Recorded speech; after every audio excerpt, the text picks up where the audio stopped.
Bonjour à tous, veuillez vous inscrire pour recevoir nos nouvelles quotidiennes.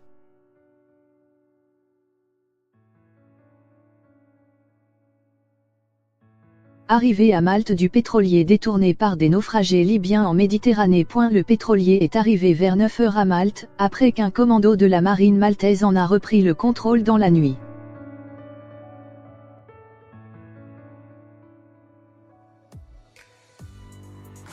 La marine maltaise a annoncé jeudi 28 mars au matin avoir pris le contrôle du pétrolier ravitailleur El Ibloui, arrivé à Malte vers 9 h. Le navire, qui a secouru mardi soir des migrants au large de la Libye, a été détourné par ces derniers, vraisemblablement lorsqu'ils ont compris que le bateau s'apprêtait à les débarquer à Tripoli.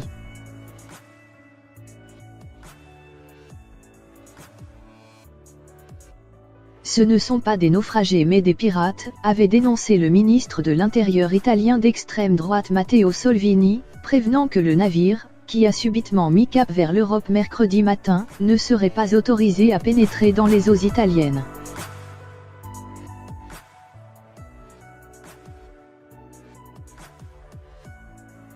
La marine maltaise a pu entrer en contact avec le capitaine quand il était à 30 000, 55,56 km, de ses côtes.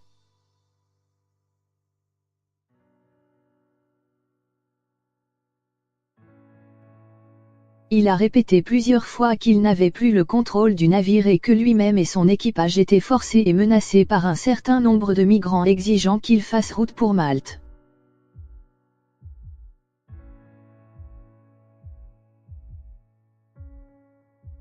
Le patrouilleur P-21 de la marine maltaise a ensuite empêché le pétrolier de pénétrer dans les eaux territoriales de Malte et un commando des forces spéciales, soutenu par plusieurs navires de la marine et un hélicoptère, a été dépêché à bord, pour rendre le contrôle du bateau au capitaine, et l'escorter jusqu'à Malte.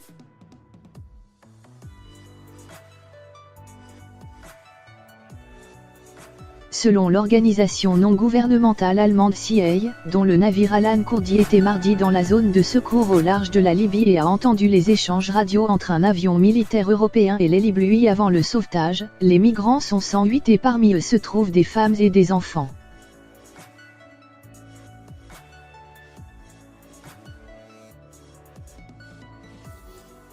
Depuis des années, les navires commerciaux circulant au large de la Libye sont régulièrement réquisitionnés par les gardes-côtes et déroutés pour secourir des migrants.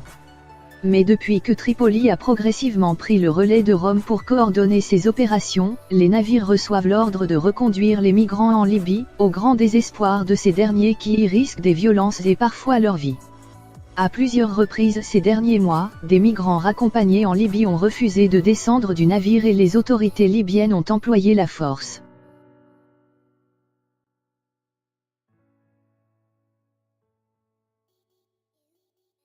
La semaine dernière, le sous-secrétaire général aux droits de l'homme de l'Organisation des Nations Unies, Andrew Gilmore, avait évoqué les tortures et les viols subis par nombre de migrants en Libye et appelé l'Union européenne à revoir son soutien aux gardes-côtes libyens.